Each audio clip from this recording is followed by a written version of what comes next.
England 5, Latvia nil, and with that win, England fans, book your tickets. You are off to North America. Let's go. I'll be honest, these last couple of games, like one thing I've noticed with England, like they look much better. The patterns are starting to emerge under Tuchel. And one thing I've noticed with Tuchel is like he has that continuity of that size, like the likes of Anderson and Rashford. This is their fourth game they started together. Obviously, he's made a couple of thinking signs changes there. Obviously, Konza Gay, they've been in and around for a while. Obviously Eze as well, and it was a really good performance by England. And the goals are starting to come. And the fact that they've qualified, it's like 5 games, I'm seeing a single goal. You have to respect that, man. Shout out Anthony Gordon, he looked really good. He took his goal really well. Once he cut in, scored, banged into the bottom corner. And that's Anthony Gordon. We know, like a couple seasons ago, like season going into the Euros, that was Gordon at his best. And if he can hit those levels, I think he should be starting for England down that left hand side. I think it's between him and Rashford. The fact that he didn't start the Euros for England is such blasphemy. And that's one thing you have to respect. One thing Tuchel's done really well is that he's balanced the side really well. He hasn't tried to shoehorn people in like Southgate in the past when he tried to shoehorn Bellingham, Foden, Saka, all into the same side.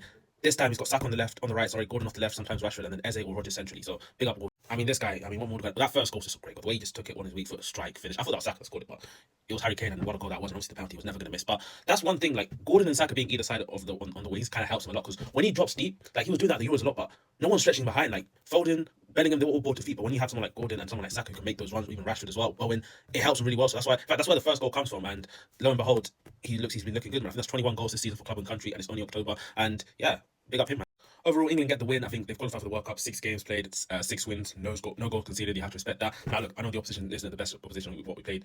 Latvia, Andorra, Serbia. That was a big test. And we went to Serbia, put four past them, so that was a big win for us. Andorra. So the opposition isn't strong, but you can only be what's in front of you. But the continuity's been there, and you can see the patterns emerging, and you kind of see the team that Tuchel like going to play with come World Cup time.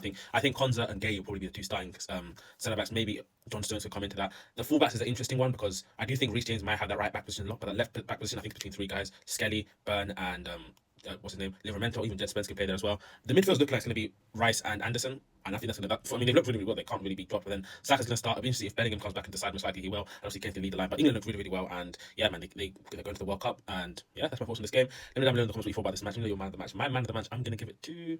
I'm going to give it to Sir Harold Edward Jebediah Kane. Peace.